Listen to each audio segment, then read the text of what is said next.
year 2000 horror about a group of college students that go into an abandoned convent one night and discover it has got a demon problem. A few would probably blame you just for ignoring this. After all, the plot outline is ripped straight from the 80s, something like Night of the Demons, and the year wasn't a good time for horror. However, you'd be missing out on a surprisingly entertaining flick, one with tongue-in-cheek comedy, over-the-top performances, and lashings of gore. It opens with a bang, a literal bang, as a young woman named Christine enters a convent and goes on a shooting rampage. We have no idea why she's gunning down every nun and priest in sight, and at this stage of the movie, it hardly matters. As an opening sequence, it's spectacular and will make most sit that little bit straighter in their seats.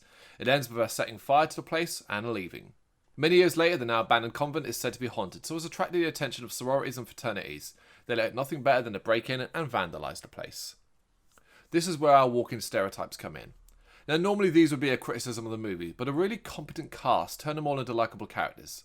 Even the more corny roles like the goth Mo and final girl Clarissa. Heck, even actors in minor roles stand out. Look out for Coolio and Bill Moseley as a pair of cops who scare off the kids from messing around in the convent.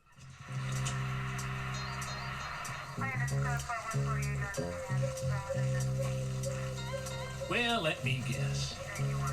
You all thought you'd be the ones to finally desecrate the bell tower, didn't you? Is that what you thought?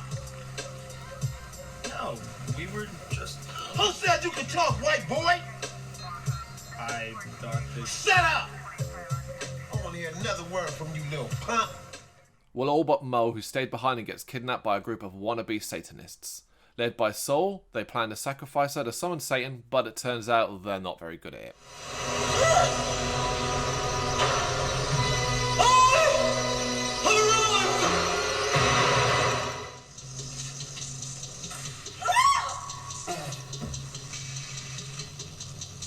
Please tell me you guys aren't serious. Oh, we're dead serious.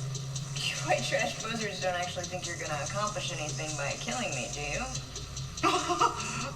Excuse me. Silence, infidel, or if not, I shall personally, and with thine own hands, tear the tongue from your mouth for mocking the circle of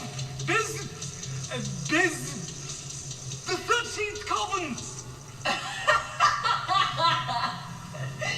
Mo doesn't take their antics seriously, but ends up getting stabbed in the chest anyway, thus immediately possessed by one of the demons that inhabit the convent.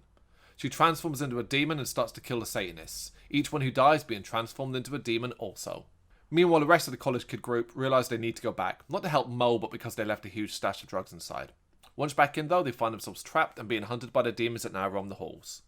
Sounds fun, right? And that's because it is. Way more fun than it has any right to be. As well as the general hilarity of the wacky story, the convent also has some legit laugh-out-loud moments. Probably more if you watched it with a few beers and some friends. A lot of that comes from dialogue delivery and character reactions. The cast are good, and other than the odd cheesy line, they nail what they're asked to do.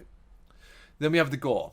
Sure, the effects aren't always the best, but they tried really hard here and didn't mess around. We get good old-fashioned decapitations, violent stabbings, and an excellent skin-peeling scene. It's horrific, but the colourful demonic visuals make it seem less so, and the frantic filming style isn't the best. It's all kinds of entertainment though. It wraps up satisfyingly too, leaving you wondering why this wasn't a movie of 2000 instead of the glut of slashers that came out that year. Is it a great horror movie? Absolutely not, but it is far better than you might expect, and most will have a lot of fun watching it.